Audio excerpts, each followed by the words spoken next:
ಮಾನ್ಯ ಸಭಾಧ್ಯಕ್ಷರೇ, ತಾವು ಮಂಡಿಸಿರುವಂತಹ ಸಂತಾಪ ಸೂಚನೆಗಳನ್ನು ಬೆಂಬಲಿಸುತ್ತಾ ಹಿರಿಯರಾಗಿದ್ದಂತಹ ಶತಾಯುಷಿ ಭೀಮಣ್ಣ ಖಂಡ್ರೆ ಅವರು ಒಬ್ಬ ಸರಳ, ನೇರ ನುಡಿಯ ಮತ್ತು ನಿಷ್ಠುರ ರಾಜಕಾರಣಿಗಳು ಕೂಡ ಅವರಾಗಿದ್ರು. ಬಹುಶಃ ಪರಿಶ್ರಮಕ್ಕೆ ಮತ್ತೊಂದೇ ಹೆಸರು ಭೀಮಣ್ಣ ಖಂಡ್ರೆ ಅವರು ಅಂತ ಹೇಳಿದ್ರು ಕೂಡ ತಪ್ಪಾಗಲಾರದು.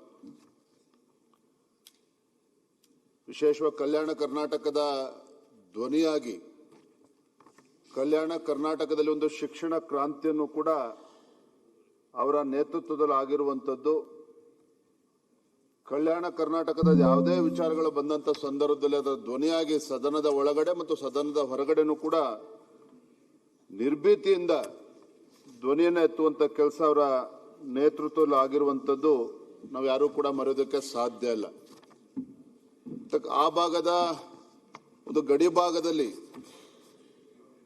ಕನ್ನಡದ ಭಾಷೆಯ ಒಂದು ಅಸ್ಮಿತೆಯನ್ನು ಉಳಿಸ್ತಕ್ಕಂಥ ಕೆಲಸವೂ ಕೂಡ ಅವರ ನೇತೃತ್ವದಲ್ಲಿ ಆಗಿರುವಂಥದ್ದು.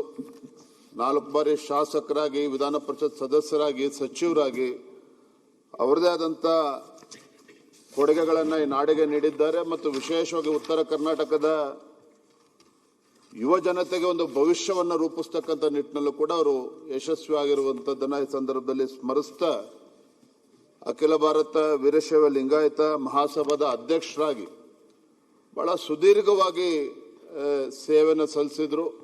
ಇನ್ನು ಬಸವಾದಿ ಶರಣರ ಒಂದು ತತ್ವಗಳನ್ನು ಮೈಗೂಡಿಸ್ಕೊಂಡು ಇವತ್ತು ವೀರಶೈವ ಲಿಂಗಾಯತ ಸಮಾಜವನ್ನು ಒಗ್ಗೂಡಿಸ್ತಕ್ಕಂಥ ನಿಟ್ಟಿನಲ್ಲಿ ಮತ್ತು ಸಮಾಜಕ್ಕೊಂದು ದಿಕ್ಕನ್ನು ತೋರಿಸ್ತಕ್ಕಂಥ ನಿಟ್ಟಿನಲ್ಲೂ ಕೂಡ ಅವರು ಸಾಗಿರುವಂಥದ್ದನ್ನು ಇಲ್ಲಿ ಸ್ಮರಿಸ್ತಾ, ಅವರು ಯಾವತ್ತೂ ಕೂಡ ನಮಗೆ ಪ್ರೇರಣೆ ಆಗಿರ್ತಾರೆ ಅಂತ ಒಬ್ಬ ಹಿರಿಯ ಚೇತನ ಭೀಮಣ್ಣ ಖಂಡ್ರೆ ಅವರು ಬೌದ್ಧಿಕವಾಗಿ ನಮ್ಮಿಂದ ದೂರ ಆಗಿದ್ರೂ ಸಹ ಅವರು ಹಾಕಿಕೊಟ್ಟಿರ್ತಕ್ಕಂಥ ಒಂದು ಸಾಮಾಜಿಕ ಕಳಕಳಿಯ ಹಾದಿಯಲ್ಲಿ ನಾವೆಲ್ಲರೂ ಕೂಡ ಮುನ್ನಡೆತೇವೆ ಅನ್ನೋ ಮಾತನ್ನೇ ಸಂದರ್ಭದಲ್ಲಿ ಹೇಳ್ತಾ, ಅವರ ಆತ್ಮಕ್ಕೆ ಚಿರಶಾಂತಿ ದೊರೆಯಲಿ ಅಂತ ಹೇಳ್ತಾ, ಮತ್ತು ಒಬ್ಬ ಹಿರಿಯ ಶಾಸಕರಾಗಿರ್ತಕ್ಕಂಥ ಕೆ ಲಕ್ಕಣ್ಣವರು ಅವರು ಕೂಡ ನಮ್ಮಿಂದ ದೂರ ಆಗಿದ್ದಾರೆ. ಅವರ ಆತ್ಮಕ್ಕೂ ಕೂಡ ಶಾಂತಿಯನ್ನು ಕೋರ್ತಾ, ಪ್ರೊಫೆಸರ್ ಮಾಧವ್ ಗಾಡ್ಗಿಲ್ರವರು ಪರಿಸರವಾದಿಗಳು ಮತ್ತು